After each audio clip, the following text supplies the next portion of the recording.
Hello everyone, I'm Autobot a Telltale Gamer, bringing you latest anything Telltale Games, Transformers, and more. This video will be a review of Transformers Cyberverse Season 1, Episode 4, The Journey. Now, once again, we break the initial 4-act arc that plagued the first 2 episodes of this season, and now we're kind of getting into, like, our more flashback-heavy episodes that don't really have a lot of action in the present, so, I don't think any action happens in the present story at all in this episode. So yeah, this episode was pretty good. I really liked all of it with a couple minor nitpicks here and there.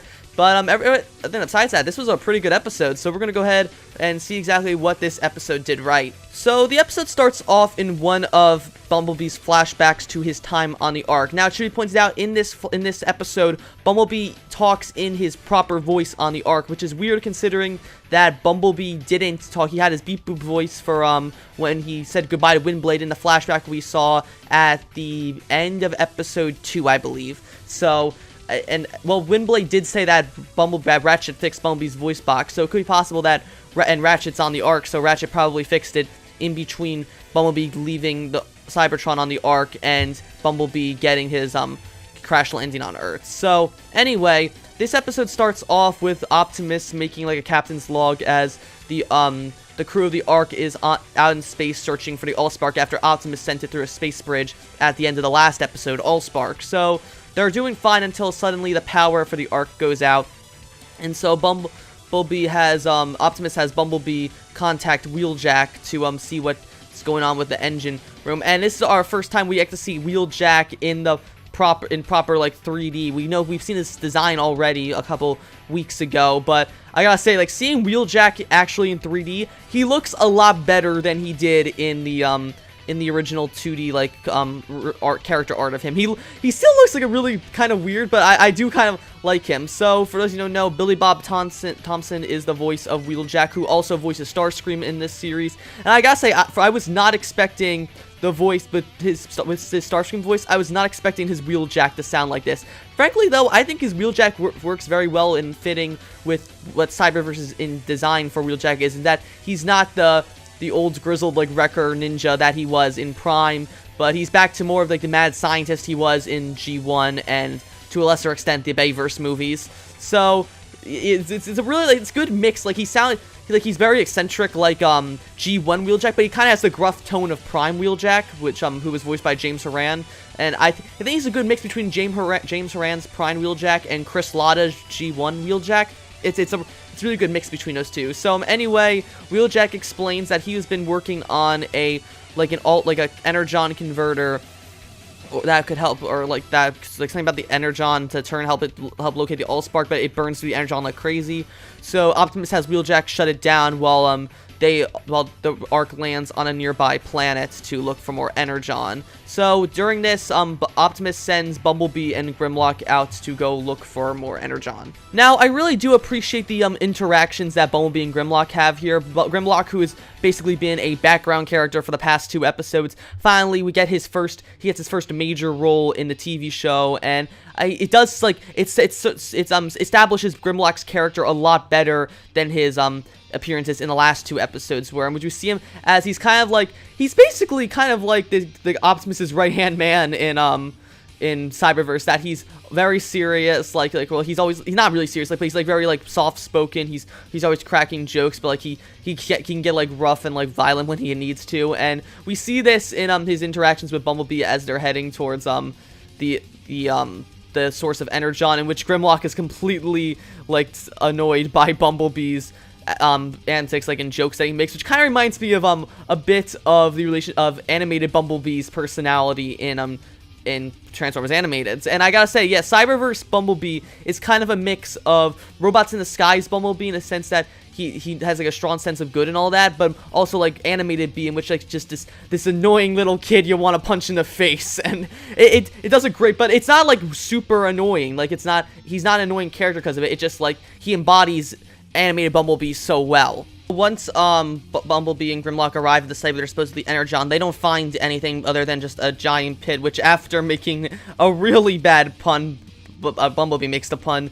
Grimlock and Bumblebee decide to head back to inform Optimus that the sensors seem to be off. But then while they're doing that, Grimlock gets snatched by some tentacles and they pull him into the pit. But Bumblebee doesn't notice what took him. He seems like Grimlock disappeared. So worried, Bumblebee runs back to the Ark where he tells Optimus that Grimlock has gone missing. So after heading back to the pit with Optimus to go look for him, Bumblebee and Optimus fall into the pit after like a slight earthquake sends them tumbling in. It's at this point when, after stumbling around for a bit, they find Grimlock creating shockwaves with his feet to try and stave away like some kind of unknown enemy, which Bumblebee and Optimus haven't seen. But so they ignore that, and the three of them head into this giant energon reservoir. And it's interesting that in Cyberverse, the energon in Cyberverse appears to be very a cyan-like color, kind of similarly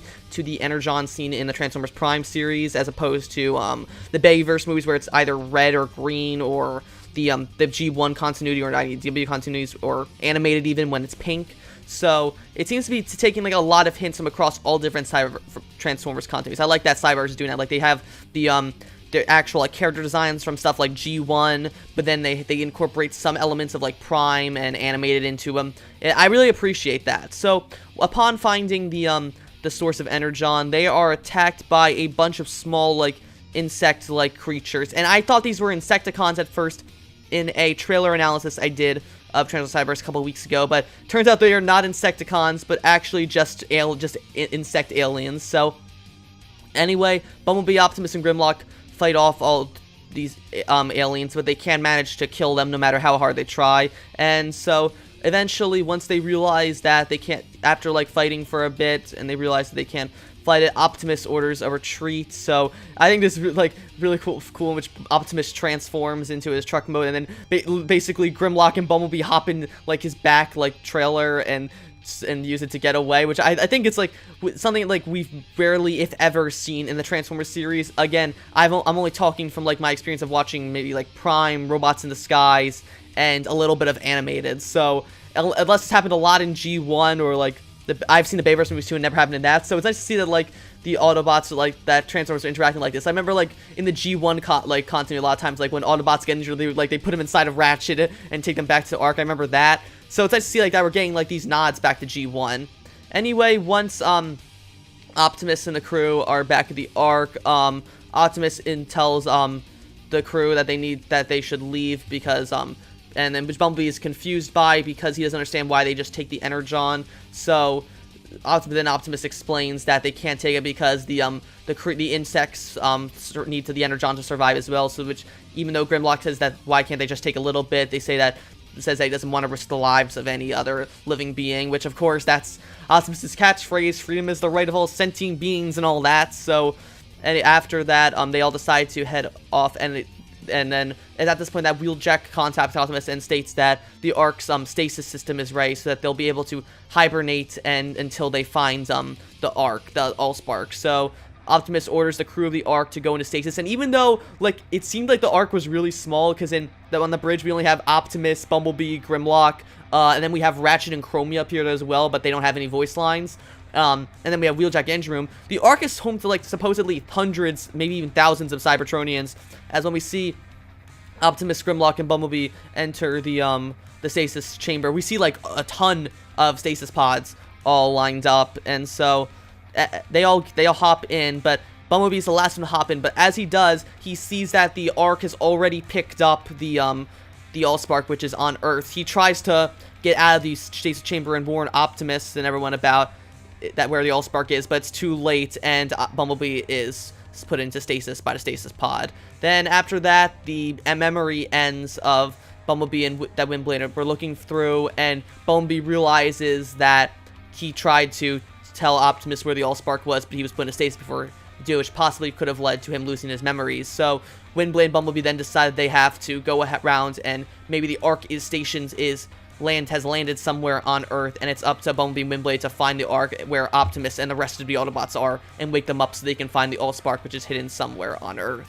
Now we're going to get into the cons of this episode. Specifically, the only two cons I really had with this episode was Optimus's voice acting and the fight that Optimus, Bumblebee, and Grimlock get into with the alien bugs things. So first off, I gotta say, after like getting our first like Optimus like centered episode, heavy episode, I gotta say Jake Tillman as Optimus, while he does a good Peter Cullen impersonation, it's very monotone. Like we rarely all hear Optimus's tone and voice change, and it's just it makes Optimus seem very one-dimensional, and if I'm really honest, it really makes like some of the scenes Optimus is in a little less impactful. Like he just has the same voice throughout the entire episode, no matter like what the tone of that scene is, and it just seems really, really weird. And then to a lesser extent, the bug fight. Now I understand that they didn't go as violent with this because they gave the excuse that, oh, the bugs are impervious to all of their Bumblebee and like all the Energon weapons because they feed off the Energon.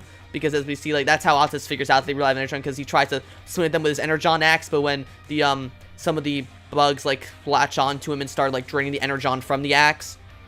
So, but the fight though is just very, like, it seems very boring, if I gotta say. Like, yeah, like, it's cool, like, you see all the flashing of, like, Grimlock doing his ground pound, Bumblebee with his stinger, and Optimus's axe, but, like, when they shoot the bugs and all that, it's just, like, they just hit it, like, they do a little poof, and then the bugs, like, hit the wall or something, like, fall down, but then they get back up, and it just seems very, like, it's not as, I guess, cinematic as other fights have been in Cyberverse, so I am kind of disappointed in that. And so that was my review of Transformers Cyberverse Season 1, Episode 4, The Journey. If I had to rate this episode, I would give it a 9 out of 10. Definitely a step up from Allspark in terms of the bad fight stuff and all that, but I loved Grimlock and Bumblebee's interactions. Grimlock's personalities is really good. I'm starting to like Cyberverse Wheeljack. I like the plot that Cyberverse signed up with Bumblebee and Windblade heading out to find the Ark where supposedly all the other Autobots are still in stasis.